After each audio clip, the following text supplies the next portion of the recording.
Welcome to Saturday versus Sunday. I'm Jeff Dover. With me is John Barbin. Let's talk football. Yeah, let's get to it. So my very first note here is Arch Manning is here and he looks awesome. So Yes, he I mean, does.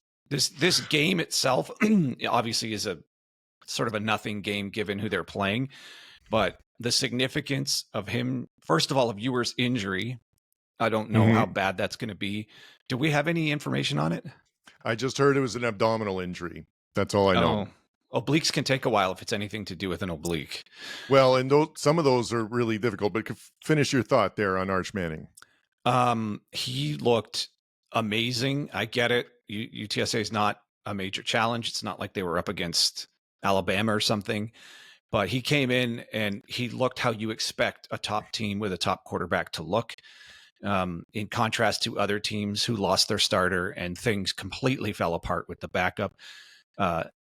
Texas has an embarrassment of riches of talent, and holy smokes, if that's a snapshot of the type of player he is, they're going to look good for a number of years now. If anything, okay, here's my overreaction.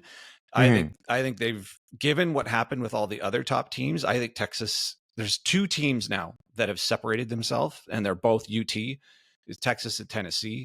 And every other top team has had some bumpy stuff along the way. But right now, those two are just steamrolling people as you would expect top teams to do. So they might have put a little, I know just week 3, but for me, as a fan of all of this, those two teams are inching ahead right now. They seem to be doing something a bit more than everybody else in the top level there. Yeah, I don't even think you're stating it enough what the difference is with Arch Manning, because what percentage of teams would take a step down with putting in your backup quarterback? Like 90%, like almost everyone. So to put the backup quarterback in, which is what happened, and to not miss a beat, even I don't care that it's UTSA. Like there's a lot of backup team, like really good teams that struggle with not great teams, so that happens all the time. So for him to go in and look just as good, and not miss anything really says something about his level and his ability to be a quarterback, and he's just all good things. That was one of the longest runs in Texas QB history or something, and that was his first game ever. He's really significant. And just a bit more touch on the injury. So the abdominal injuries are really tough because when they first happen, it's really hard to distinguish if it's like an abdominal injury or like an organ injury, like if it's a muscle skeletal type thing, or if it's like a liver, because they're right next to each other. And the other thing is that everything hurts with an abdominal injury. Every time you breathe, every time you turn to rotate, it's really tough. So for a QB, it's especially challenging injury because you really need that base of support when you throw the ball. You get hit there a lot. A lot of times they'll have extra pads for the abdomen, but it doesn't help. It doesn't help significantly when you get hit. It just hurts every time. So it potentially could be hopefully it's not a serious injury, but do they have a good option if he's got to be out for a couple of weeks? Well, it's a big game. Who are they playing next week? I should have looked at that before. I'll look at it. But yeah, no, I agree with everything you said.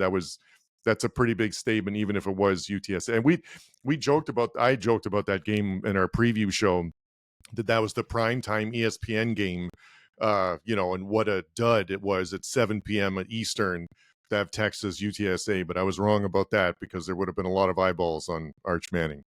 Yeah, I mean, again, it's a small sample size and it's not great competition, but he made a couple of throws on the run, like bombs on the run, and more notably, rolling left and rolling right. It wasn't just to his favorable side, and he threw a couple of dots, like 20, 30 yards downfield at least. And I'm sure the coach was like, oh, here we go. And scouts are already looking at that thinking that's part of what we needed to see. And I had no idea he had wheels like that. Was that just a thing people knew, or I didn't know that? I didn't either. I mean, I heard he was a good athlete, but that's different than, pulling away speed down the field. Mm-hmm. All right. So All right. So next, I have a note here that says Big 12 had the 2 best games of the week. And that was the Backyard Brawl, which always delivers, and TCU UCF, outstanding. Those were 2 of the most entertaining games.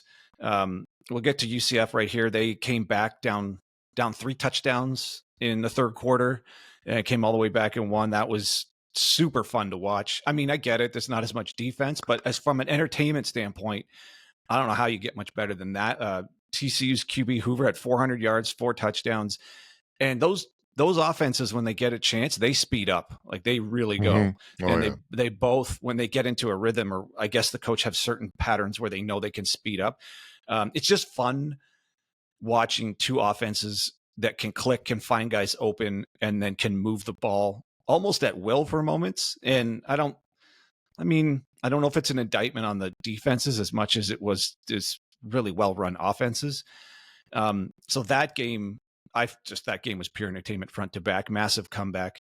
And the other thing, 3 block kicks in the same game. Like, what the? So, I mean, and that's overcoming, right? And that's overcoming 3 block kicks for TCU, so UCF. So, yeah, super fun game to watch. And just following up, staying in the Big 12, Backyard Brawl. Again, super fun game to watch. Come from behind at the end of the game to win. Eli Holstein, how about Holstein? 3 touchdowns, and he's kind of a gritty runner. I didn't know he had kind of that in him, and just super, like, the game. Same with Green. They kind of parallel each other with the style that they play. It almost looks a bit like Hair on Fire, but they're just elusive runners. They're not quite like Milroe, but they're sort of like Milroe. I have a note here saying year of the mobile QB. So in my year of the QB, now I have to add year of the mobile QB. And then I didn't know Arch Manning was going to be that mobile. Dylan Gabriel's doing the same thing. And it's starting to, I don't think there's such thing besides maybe Beck, of the traditional drop back, sit in the pocket QB top draft pick type, right? Like this Tom Brady mold that everyone's hoping for, I don't think is a thing anymore. I think the Mahomes, Caleb Williams is the thing. It just seems it's the thing that's evolving. It's becoming a thing. Like Joe Burrow might, and I know Burrow was very mobile too, but he might be the last big time, what you might call a drop back quarterback that played great in college, obviously won the championship, and then went pro, and he can play as a drop back quarterback and pick a team apart. These guys just and we're going to talk about some other amazing mobile quarterbacks too. I know that are on your list. It's their ability to extend the plays, it just changes everything. And also it's just pure entertainment to watch these type of players play. So anyway, for me, the Big 12 hit a home run on two of the best games of the week. Yep. No, they're really good. And so full disclosure, for the UCF game, I stopped watching because I thought it was over when they were down that much. And and I'm sure there's some fans that did too, and then when I checked the score later and saw that they come back, I was really pissed off that I missed it. So, but it was really great to see. Like you said, I'd heard that KJ Jefferson was going to go to UCF, and I thought that was a great pairing with Gus Malzahn with that offense and what he wants to do there. And I was really disappointed not to see it at the beginning of the game, but clearly it worked near the end. And like you said, the Pitt West Virginia is always a good game. Doesn't always look like that with scoring that much, but really entertaining game. And I'd throw in the Kansas State Arizona game too. I thought was good, even though it was more lopsided. It was still a good game too on the Friday night as well. I would say, yeah. So on my notes, I have Kansas State making a statement to be the best team in the Big 12. I thought Arizona would have a bit more punch in them. I expect more. Fafita's good, McMillan's good. I thought there'd be a little bit more resistance from Arizona, but Kansas State really took it to them.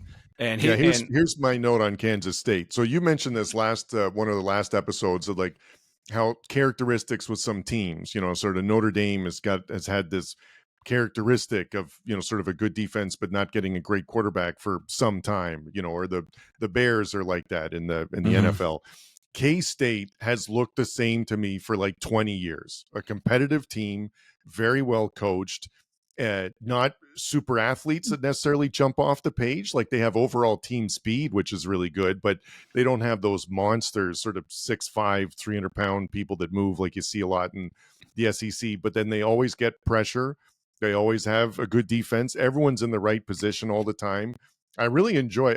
I surprised myself how much I enjoy watching the K-State games, just because it's a really well executed game. Their QB is a perfect for their system too. That's another guy to put in for the year of the mobile QB thing, Oh because he yeah. moves like it's super easy. And no, so that was really good. And you're right. I think it's just, that's something that's changed over the years, is the being a good, it used to be when a quarterback rolled out of the pocket, they were tracked down by the linebacker or the defensive end like every time. And now they get away. And that it wasn't always like that. Yeah, K-State. I have Avery Johnson in my notes, 2 TDs and ran for 100 yards. He's fast.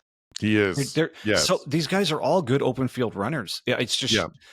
maybe I shouldn't be surprised, because this seems to be how quarterbacks are coming out of high school, and then they're not being asked to change in college. They're staying as full on mobile, but 100 yards.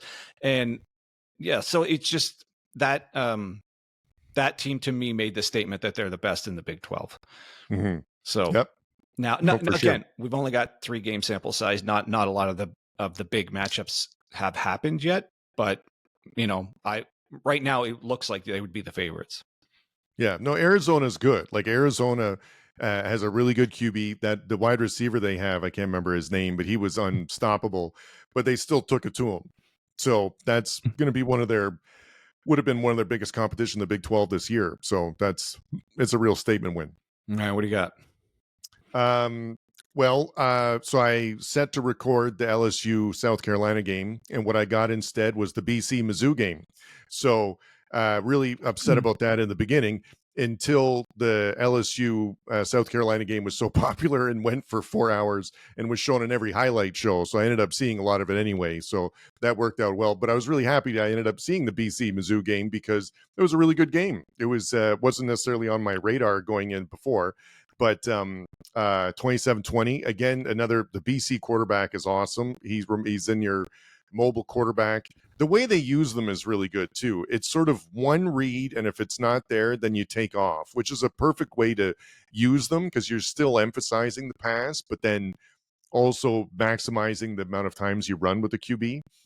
He's an excellent. I love watching him, because I've seen it now, because they were in the Ireland game too. So the QB, I also like the fact he's got a pretty big. No, BC wasn't in the Ireland game. Sorry, you're just remembering BC beating up on FSU. Yes, that's what my mistake there. Yeah. But it was the BC quarterback. He's got some eye black that almost looks like the hand of Sauron type situation on his face, which is pretty cool. And so it's just a really good game. It's a really good game to watch. Missouri has an amazing wide receiver that's unstoppable. There was a lot of penalties, which made the game a little difficult. That was one of my notes I have here. At one point, it was a 2nd and 59, which you don't see very often in football in general. So that's hard to do. So that's anyway. So yeah, that was a good game. I like that one. Yeah, my notes here is Thomas Castellano is one of the few guys that'll have the must-watch highlight of the week. Like a total wow play. And for this one, he fumbled the snap, then threw a 67-yard touchdown. Yes. That's like he's right there with Jalen Milroe on that overwhelming, just raw talent to do something like that. Just almost in a Anthony Richardson mold, obviously not as big as him, but doesn't have the arm, but the movement and the dynamic ability is there. I'll give you that. Just the wow factor on every game, he has one or two that you just say, "Oh man, wow, that was pretty wild." So yeah, I didn't initially have eyes on that game. I did watch, if you want to transition, the LSU South Carolina game. Sure. One more last thing about my BC Missouri, the running back for BC, the third string, Turbo Richard, quite possibly one of the best names in college football. Yeah. The only way it would be better if his last name was Mega. So, all right. So South Carolina, LSU, to me, that was more a statement of the referees just Oh, injecting themselves into the game in a way where they I mean, they took the game away from you, from SC. That yeah. LSU, obviously they hung in there, and they technically are the better team. Um, South Carolina made some mistakes, but having 2 touchdowns taken away, Hmm. and on kind of marginal calls that didn't really affect the play, was South Carolina fans, you guys must be just sick to your stomach watching that happen. I just couldn't believe towards the end of the game how much it seemed like every call was going against South Carolina, Oh, but in a pivotal way, like yes. taking away massive defensive touchdowns, massive plays that would fundamentally have changed the game, and South Carolina just would have won. It's like LSU, you guys got lucky. You got away with playing a sloppy game. You got away with making back-breaking mistake after back-breaking mistake and getting bailed out constantly. So my takeaways are South Carolina is limited but coached well and show up to Hmm. play, and they've got some dudes, and it's super unfortunate the quarterback got hurt. That's another thing. LSU could barely beat a team with their backup quarterback, who, Well, on the note about the depth at quarterback at yeah. Texas, and now the backup played pretty as good as he could play at South Carolina. You just don't expect a 5-star to show up and just dominate South Carolina. You don't expect to see that at the No. backup position. But LSU, you got away with one there, and that gives Oh, me no confidence that LSU is going to beat anyone who's who's a top flight team. I just don't see. They just didn't deserve to win this game, but you yeah. got the win, so count your lucky stars. But it's LSU better pull its socks up when they start playing the big boys. No, you're right about the refs. That game was over 4 hours, and it was solely because of the penalties and the reviewing and stuff. And nothing bothers me more than when they go to, like, when the commentators go to the ref that they have in there with their booth, and they're like, "What do you think here?"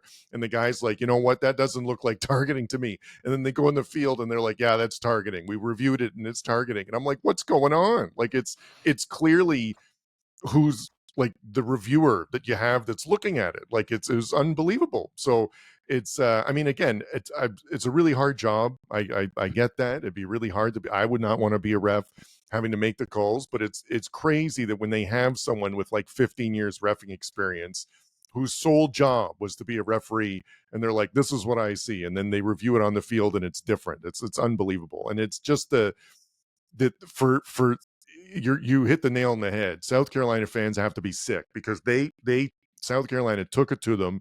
They lost their starting QB. They had the 2 touchdowns taken back, and they could have won. Like, they were still in it. They were still in it, and still could have gone overtime. They didn't miss the kick by much. And but yeah, that was the LSU got away with it. Which, absolutely, that's for sure what 100%. happened. Yeah, That and the other, my take home, the only other note that I had in the game, you had all the, I agreed with all your points. LSU's defense is not fixed.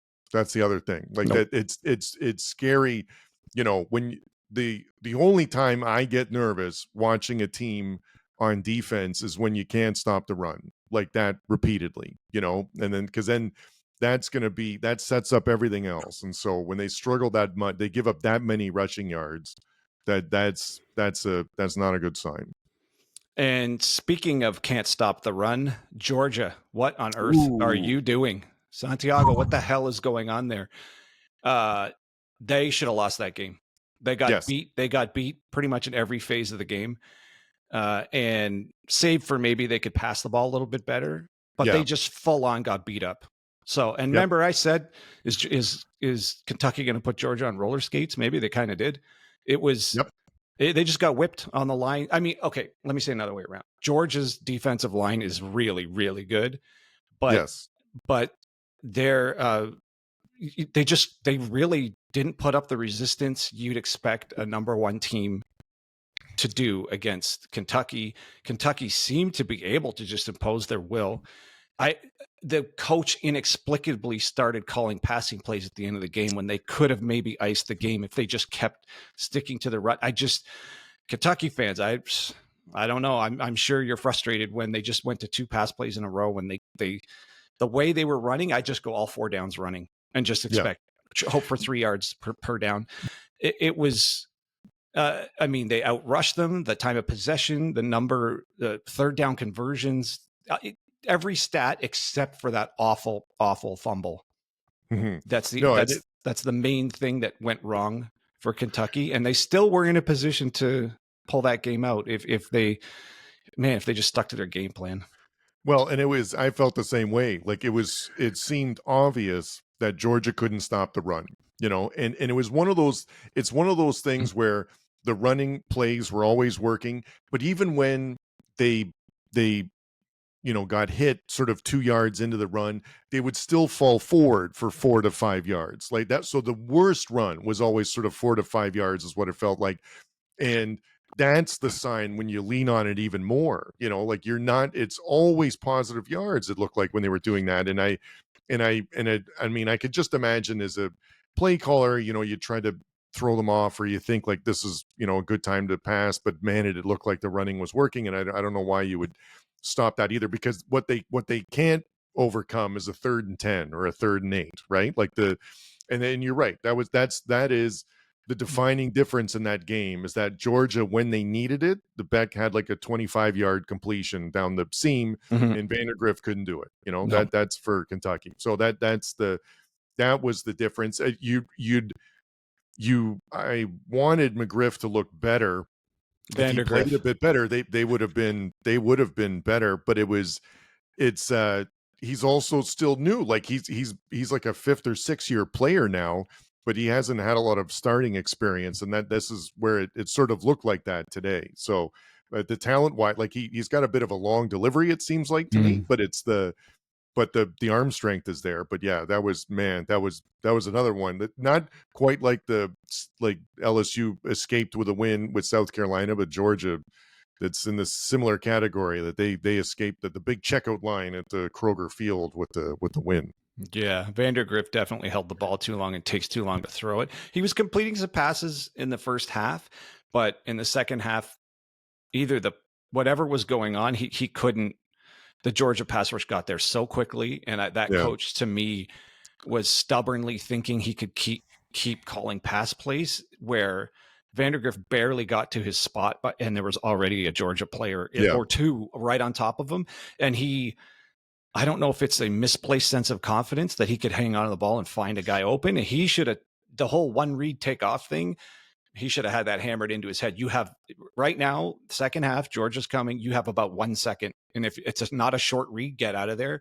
And instead, every pass play, it seemed like in the second half, it was either a slower developing play or Georgia moved so quickly that he was constantly throwing it right into linemen's helmets, and it was ugly. And that's why I think it's the offensive coordinator made some mistakes there and could have just leaned on the run and live or die with the run, because they were never going to pass their way out of that one.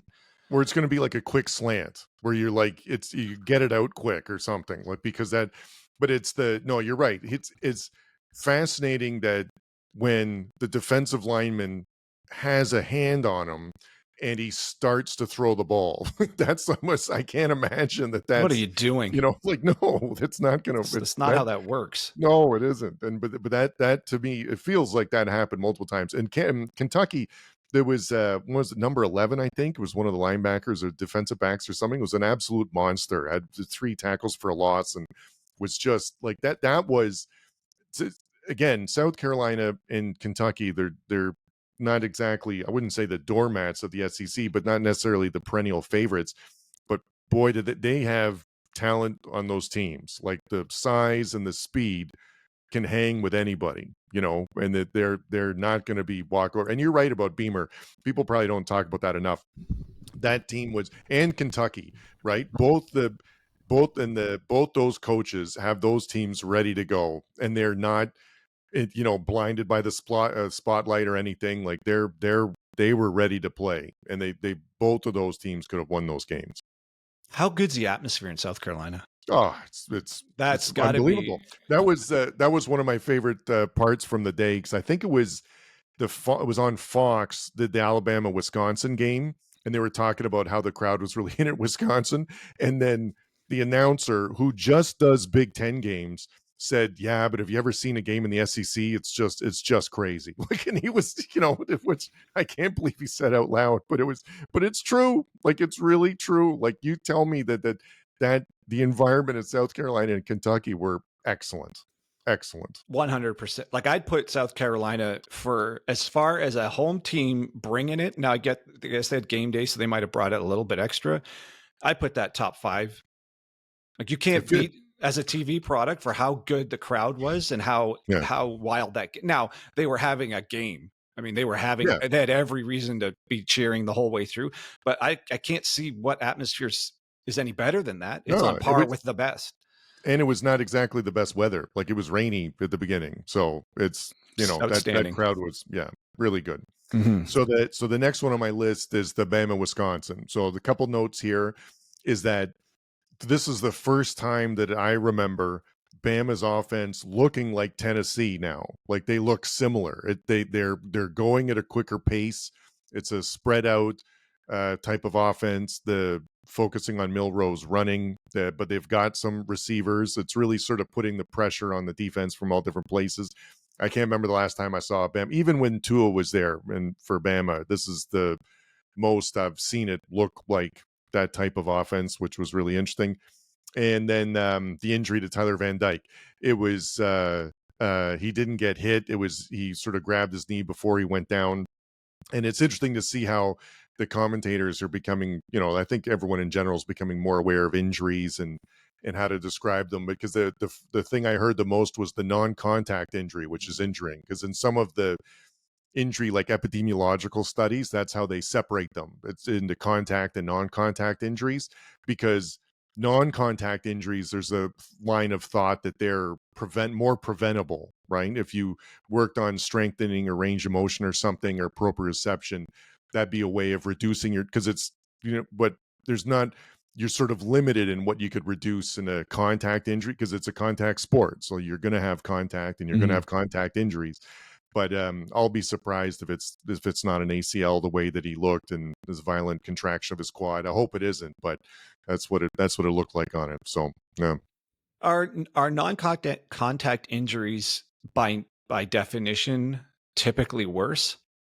No, not necessarily. But that type of knee injury where they go down in a heap and they weren't hit, that one doesn't look good. Mm-hmm. I'm just thinking of all the different ones, like the Achilles, that have been popping lately, specifically in the NFL. Those were all non-contact.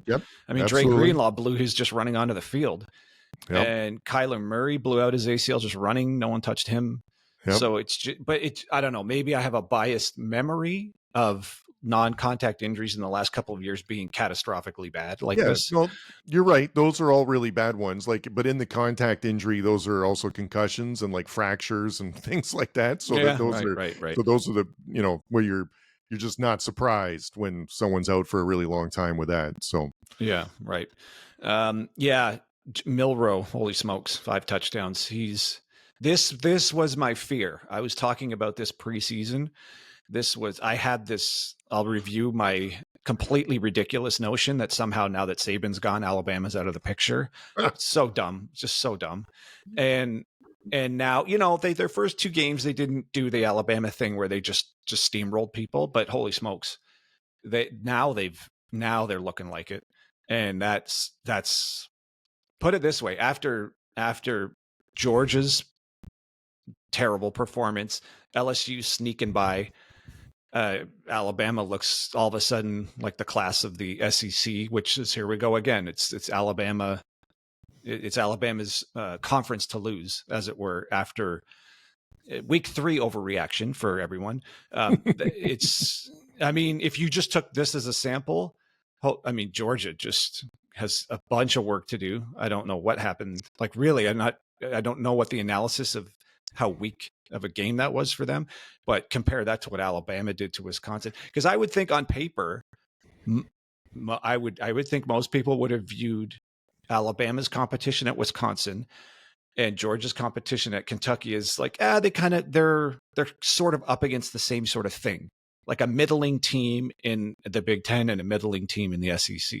So we've got the top 2 teams in the SEC playing against 2, like, you know, power conference, middle of the road, recruit some good players, but should handle them, should just totally handle both. There should just be no problem here. Alabama turned out no problem. Georgia basically should have lost the game. Right. So I felt the same way, how you described it, about sort of middle of the road Wisconsin, middle of the road Kentucky. I felt the exact same way right up until kickoff for both games, because Wisconsin played like a middle of the road team. Kentucky did not. They looked like they were significant. I would put Kentucky ahead of Wisconsin now, like significantly, after watching it. But you're right.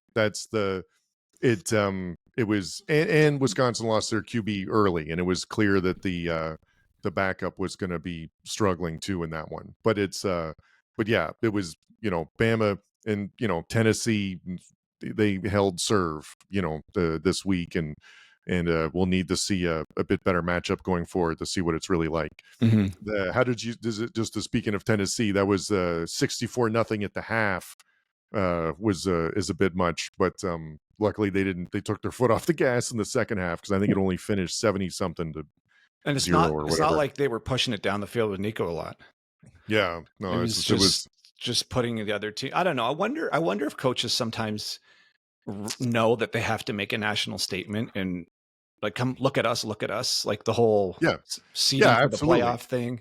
I think they absolutely did that until halftime, and then once they hit a 60 burger, then you're like, okay, that's where now we're just now you're just kind of being, this is not even fair to the other team's players. Like at some point you don't want.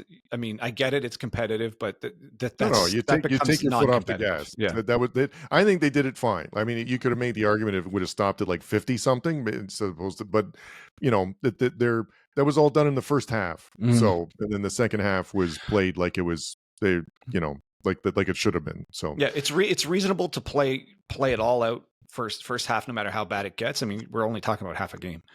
Yeah. No, Nico looks really good. I tell you, who is one of the top performers of the weekend, for Saturday for me. We'll get to Sunday at our next show, but was Dylan Gabriel. So at one point, he was 17 for 19 in the second half, and it's already thrown for over 200 yards. But the two incompletions were drops where he hit him right in the hands. And then there was a third drop also in the second half too. So there was only one incompletion that was, you could arguably say, was his fault. So it was, what a bounce back. Everyone was, we're guilty of the overreaction week 2 when they struggled with Boise State, but oh man, did they have it in, put it back together for this one, because they looked fantastic, and there was and he's a great fit for that offense. Yeah, I mean, testament to him adjusting to multiple offenses and different teams. I mean, he's good. And again, in my year of the mobile quarterback, he's another one. Yep. And they're skill players. That receiver, I think, is Johnson, and and the running back never go down on the first hit. Shifty is super shifty, constantly bouncing off players, spinning off players, buying extra yards.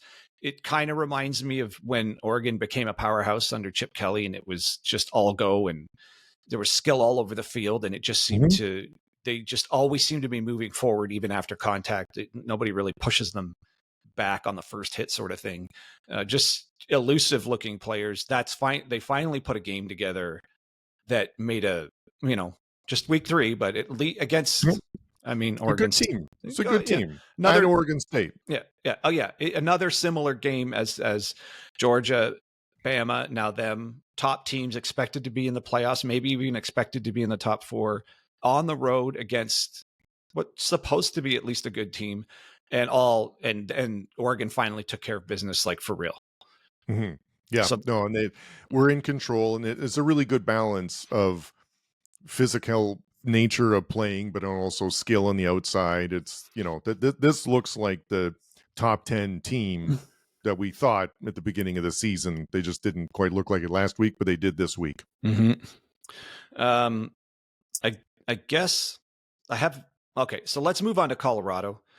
Okay. Not much to say other than they bounce back. I mean, obviously they don't. Colorado State's not a needle mover on the national stage, but it only is because of the hype around Colorado. But how good is Travis Hunter? He's really good. He's really good. Like on both sides of the ball. Like just so good. yeah, and the announcers are saying it too, that he's probably the best wide receiver and the best defensive back, like on the field. They had the one commentator got a little crazy with it and compared him to Shohei Ohtani in terms of what he's doing at two different positions, but no, he's very good. He's getting in the habit now of when he catches the ball to sort of go backwards to try and outrun people, because that works sometimes, but when it doesn't, they're just losing yards like that. So I feel like he's doing that too much. But no, he's just an incredible player. It's Colorado's not a good team. Like they really struggle with running the ball. The offensive defensive line's really bad, but Shadur Sanders is good and their wide receivers are good, And so as long as he gets it's, what you're getting with them exactly. Like they're passing all the time. They pretty much abandon the run, and they have to alternate between short and long passes to try and keep the defense moving, because you can't just do quick slants all the time, and can't just do long passes. But it's really like an inefficient air raid offense, that because it has zero running game really to help support it. But if you can't stop the pass, then Colorado's going to be trouble. But like, it's just Colorado State's not that good, but they were getting a lot of pressure on them, considering like which made sense why Nebraska was so much better, right, with the playing them before. But yeah, they're entertaining, and it's the Travis Hunter's worth it alone just to see what he's like. I mean, and they actually had a couple of runs that looked Yeah. okay. I mean, again, a couple of runs for them is literally a couple of runs, but at least it was something. Because I think that's when they're dropping 8 every time just because they're all passing. And so inevitably a run will work, but if they ever had to do it, like if they were in a position where like we have to run right now, and they won't get it. So I don't, but yeah. Yeah. It's a team built from outside in, and yes. And outstanding on the outside coming in. So, and now my other thought I had during that game was, where would this team be without Hunter? Oh, yeah, that is a great call, actually. That's a great call, because the defense isn't fantastic, but he really makes a difference. Like when you have a shutdown corner on one side, that really helps the rest of your defense in terms of what they have to cover. And and if you can take away the other team's best wide receiver, that really limits you with options. But yeah, no, that's a good question. So what would impact the team more? Taking away Travis Hunter or Shadur Sanders would be an interesting argument. But it's Travis Hunter's making a significant impact. Yeah, those two, obviously the skill at quarterback matters, because nothing happens without it passing through his hands first. But an overwhelming offensive and defensive player, that's just like saying take the best corner off a team and take the best receiver off a team. Oh, by the way, he's also the best in the country. Yeah. So take that off of. I don't know what team would even have that. It would have to be a Georgia or an Ohio State type of team. So take your best defender and take your best offensive player off the field. That's, unless you have depth, which they don't have. No, it's not going to. I mean, they have depth at wide receiver, but it's still overwhelmingly he's making a disproportionate amount of plays on both sides of the ball. And I think people forget, I think he was the number one prospect coming out of high school. Or I don't know if people do very forget highly that. Rated. Yeah. No, he was a 5-star recruit, and it was a big deal that Dion got him at a non Power 5 school. Yeah. And I just wonder if he did go to a top program, would they? I know, right? That's a really, I never thought about that, but I thought about it during that game, and I'm like, man, if he was on, would they? First of all, would another coach let him go full bore, 100% both directions? I kind of think no. I think that's unique to Dion. Can you even think of another coach? Maybe I'm just projecting, and I have no idea, but I don't know if another coach would let him do that. So we would never get to see this. Maybe it's unique. I don't know. We'll never know. It's a good question about the coach. It takes a transcendent player to do it, right? Because so Champ Bailey did it, and that was at Georgia, and that was, they're a good team in the SEC, and that's a good point. And Woodson did it at Michigan, right? And then that was a good team in the Big Ten, so I think it'd be possible, but it's just, man, just seeing him like he played his career at Texas or something, and just seeing what a difference that would have made. And oh my goodness, that's crazy. So or it would have been really nice to see him at Florida, because they need all the help they can get right now. Maybe he could play defensive line at Florida. So both Florida, Wow. the only thing that's making me handle it, allows me to sleep at night, is that Florida State is also struggling. So that's the only solace I get for that. It's before they started the game, they had a graphic where if Florida had beaten Texas A&M, the chance of making a bowl game was 28%, and if they lose to Texas A&M, the chance of making a bowl game was 7%. That seems too high. Neither of those numbers were good, and you're right, it does seem high now. And so it's just that they're really struggling, and they lost to Texas A&M with their backup QB in, which all of a sudden made him look like Arch Manning, for the other Texas team. So it's that was really frustrating, and I just can't believe FSU has lost 3 in a row, and to who they've lost to is crazy, in Memphis, and like they're all credit to Memphis, and was it Boston College, and then what was the other team that they play? Georgia Tech. Yeah, so like all credit to them, but man, that if no one had FSU 0-3 at the beginning of this season. So the state of Florida, other than Miami, Miami, and UCF looked pretty good. The powers of Florida, Miami and UCF, really shifting. And there's Florida plays UCF later, which now I'm more nervous about that than I would have liked to think about. But yeah, so Napier's got to go. The only question is how soon. I think the sooner the better, because then at least you give the fan base like belief that the administration's taking the program seriously, and not just, okay, we're just going to get crushed for the rest of this season, figure it out in the offseason. Just rip the Band-Aid off, like get it done. There is something to be completely said. Lost. They have zero chance against what's coming up. They couldn't. They're just not a legitimate team, and they've just gotten worse under Napier. There's not even a glimmer of hope besides Lagway at one player. Yeah. And how with the talent that they have been recruiting, these are top 10 classes, and they just look awful. I'm surprised how bad the defense looks. Like that the defense is, when you have the athletes, that's usually that you have a high floor in terms of what the defense how it can be, and it's not the case here, which is surprising. So and the only advantage of firing a coach really early is getting a head start on the coaching carousel and for that. But it's in the past. It's not a carousel. It's Lane Kiffin all the way. That'd be interesting to see. But in general, that I find that in Florida in the past, they wait maybe just a little too long to let the coach go. So it'll be interesting to see if they do that in this case too. But yeah. Getting booed at home is a tough pill to swallow. Well, they deserved it. Yeah. And the last comment on the doormats of Florida State just looks awful. DJU is getting worse. He's terrible. They should just pull him, put whoever in. Can't get any worse than this. At least it shows the fan base that you acknowledge he's not the answer at QB. You acknowledge he's part of the reason. It's not really the defense. It's the offense is just god awful, and he's just terrible. And I don't know who the coach was at Oregon State when he was there, but that guy deserves a raise wherever he is now. I don't think he's at Oregon State. He's at Michigan State, and he took Aiden Childs with him. Yeah. Oh, that's right. Yeah. Because that was the best DJU looked, which is saying something, because he's looked bad at 2 other schools. So that really is an impressive job by that guy. But yeah, he's not the answer at FSU, that's for sure. No, they're scoring less points as the season goes along.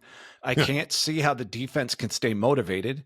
No, I mean, whether or not it's a competitive defense, I think it probably is. But you need to pitch basically a shutout to win the game.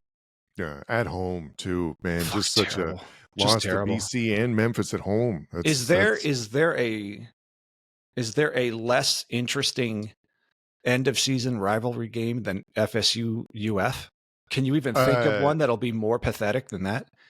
Well, it'll be extra important if both teams are like 3-7. So like, you know, to finish 4-7 as opposed to 3-8, but you beat your rival, all of a sudden that for the players, it'll be the most important game they play all season. It's going to look awful. Yeah, oh, It's yeah. just going to look terrible. Yep. So, yeah, it's kind of, it's more shocking that FSU is doing this year after the year they had last year. I mean, they didn't, from what I understand, they didn't lose a huge chunk of players that should, like, the talent is, I mean, their recruiting classes. I mean, I know the criticism is Norvell's leaning on the transfer portal too much here, but I don't know. This seems to me partly talent, partly coaching. Yeah. And No, they were, go ahead. No, go ahead. They got snubbed last year, and it feels like they've never really recovered, you know, like it's a combination of because they were a top 10 team coming into the season, and that's based on paper, right? What they have, you know, coming back, or what they got in the portal, like this is what it should be. Now, so the being overrated is one thing, but 0-3, like and to those teams, it has to be combinations of it. It has to be coaching, and I feel like it's a bigger hangover from the snub than people are, you know, realizing. Yep.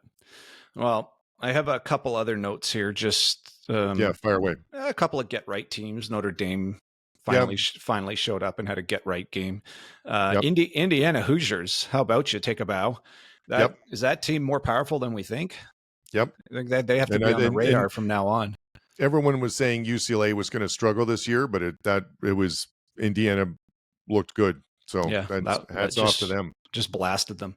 So, I mean, that's kind of the major ones I wanted to touch on for today. Do you have anything else?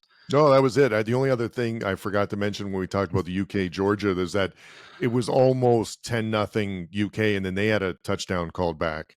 So that would have felt really different in that game too, if they were able to do that instead of all the field goals at the beginning. Yep. But just it was similar to the LSU South Carolina. It was getting such a huge swing when you get something taken back. Yep. All right, so I think that's a good place to leave it. For everyone watching, that's our college recap show, and tomorrow we're going to have our NFL recap show. And again, I thought this was going to be a week or not as much fun, but man, the NCAA keeps producing. I almost can't see how I'm ever going to vote the NFL more entertaining. I mean, this was the worst looking week on paper, and I had some of the most fun games to watch this week, the most interesting games. That's why we call it Saturday versus Sunday, you know, Saturday versus Sunday. I like football isn't just a one day a weekend thing for me. And that was a great one yesterday, and I'm looking forward to the NFL games too. Yep. So if you're watching and you like what you hear, please subscribe and stick around for our NFL analysis next episode and which league that we pick for the winner of the week.